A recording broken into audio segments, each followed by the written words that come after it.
Hello, this is Mrs. Lewicki, and I'm going to do a little review of some things that I think are important for you to understand in the anatomy and physiology of the neurological system. It isn't, I'm not going to cover it, but as I said in class, it is important for you to understand the areas of the functions of the various areas of the brain.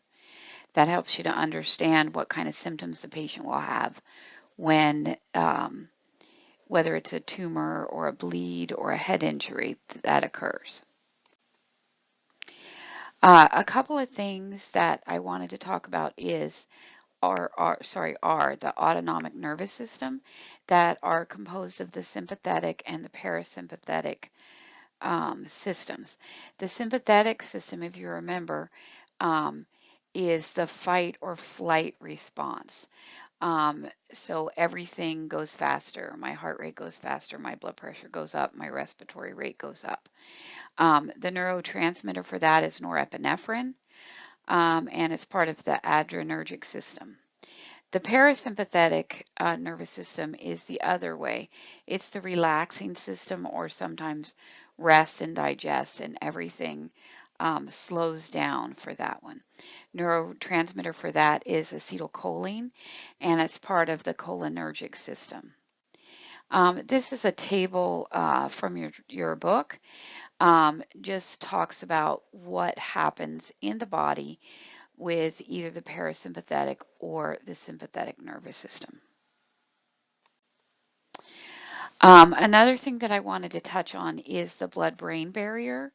The blood-brain barrier is a physiological barrier that separates the capillaries and the brain tissue. What it is a tight network of epithelial cells, um, and what its purpose is to protect the brain from harmful agents while allowing for nutrients and gases to go in, such as oxygen. There are some things that do cross the blood-brain barrier, that some are anesthesia. Alcohol is another one that crosses the blood-brain barrier. And it's important to have a basic understanding of that, because when somebody gets an infection of the brain, which I talk about with encephalitis, it's very difficult to treat that because it's hard to get antibiotics to cross the blood-brain barrier.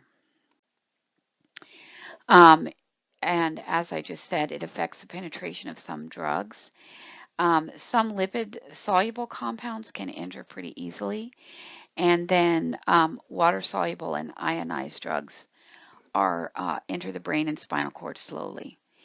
If something happens and damage occurs to the blood-brain barrier, or it's no longer intact, which can happen with traumatic brain injury or any kind of a traumatic injury to the brain, then things can penetrate across the blood-brain barrier that we're not used to happening. So penetration of drugs and other substances can happen into the brain tissue. The protective layer of the brain and spinal cord, are called the meninges, and there's three layers. There's the dura, which is a thick layer, and it's the outside closest to the skull.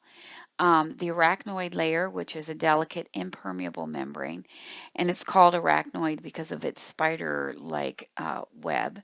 And then there's the pia mater, and the pia is right adjacent to the brain tissue itself. Um, the subarachnoid space lies between the arachnoid layer and the pia mater, and it's the layer that's also filled with CSF. All the nerves and blood vessels pass through this space, and there's a larger subarachnoid space in between L3 and L4. And that's where when they're doing a lumbar puncture or a spinal tap, that's the area that they tap. And the spinal cord ends at L1 and L2. We talked about in class about the skull being a rigid box. It is a bony structure designed to protect from trauma, and there's 8 cranial bones and 14 facial bones. And as we talked in class, when the brain starts to herniate or something starts to take up that space, the foramen magnum is the only space which allows for expansion, and that's where the spinal cord attaches to the brain. We did talk about some of the diagnostic studies in class, but I did want to talk about lumbar puncture a little bit. They're normally done at the bedside. They do need to sign a consent as it's an invasive procedure. And patients aren't given sedation for this, so they don't need to be NPO. And we oftentimes will do it in the emergency room, or they're doing it as to rule out other problems. So what we want to do is lay the patient in a lying on their side in a lateral recumbent position.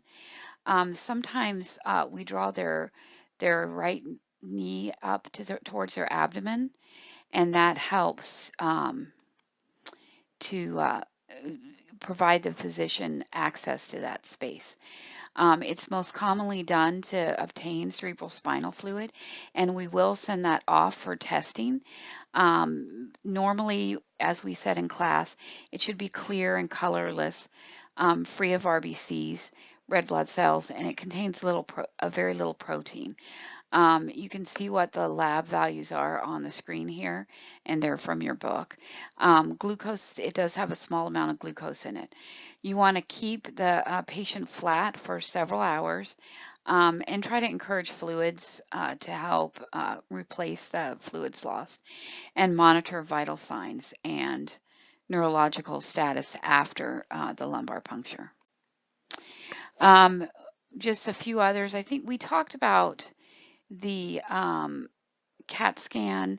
I didn't talk about they may do skull or they'll do spine x-rays, especially if they're looking for C-spine injury. We talked a little bit about cerebral angiography, and that's similar to cardiac catheterization.